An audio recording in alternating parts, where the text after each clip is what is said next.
Adrenaline. To let you know a little bit about adrenaline, causes your immediate alarm system. That is your immediate alarm response. And that leads to increased heart rate, increased blood pressure, rapid breathing, and diversion of your blood circulation from the digestive tract to the limbs, so you can be prepared to fight or flee or freeze. Have you ever tried running through a missed appointment and trying to race through traffic, and then you're caught in traffic, and then you know it's almost the hour and you have to climb, not take the elevator, a few amount of flights to get your appointment? That is when you get adrenaline set up and your cortisol just goes off the roof. Cortisol then is produced right behind adrenaline. It is the vigilance hormone, activating the body's immune system and raising the level of glucose in the blood. Just imagine this.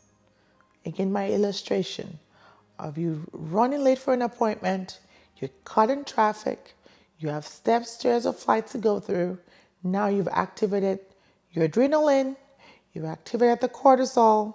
Now your blood glucose is significantly high, and the glucose in turn provides the energy needed by the muscles to run or fight. Cortisol, on the other hand, drives hunger for more sugar. That is why you have the carbohydrate cravings when you're stressing. Have you ever been there? I have been there. When you're stressed and what you want to reach for is not the really nice bone broth soup or some proteins. What are you thinking about? Some candy in the hand will help to relieve that stress. That is your cortisol driving that hunger, and will store consumed sugar as fat, not as energy. At this point, it stores it as fat if it is not immediately utilized for energy by the muscles. If you're not fleeing or fighting, no wonder we gain weight when we stress. When we're stressing at work, when we're stressing at home, and we're not fighting or fleeing, we will gain weight. So can we see how adrenal fatigue, just over this course of time, can lead to a myriad of different diseases in our bodies? The production of adrenaline and cortisol from the adrenal gland is intricately tied to insulin production from the pancreas. I've already mentioned a few things. High blood glucose from cortisol. Now high insulin from the pancreas. Do this sound interesting to you? Do they sound familiar? Let's ponder on these. So the key to all of this and your take home, my first part of your take home is this. Move that stressful energy. You've heard of movement.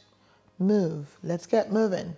Let's get on our feet so it doesn't get stuck and stored as fat.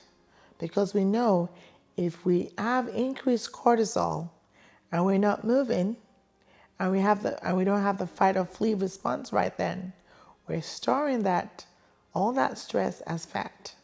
Recovery means taking good care of yourself in the ways that have been mentioned.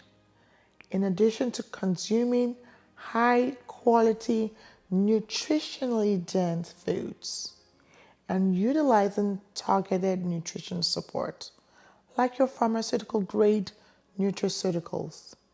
You will also need to think about making lifestyle and mindset changes. At this point, I would like to encourage some meditation techniques, yoga, incorporating some yoga in your practice to help. To help with adrenal fatigue.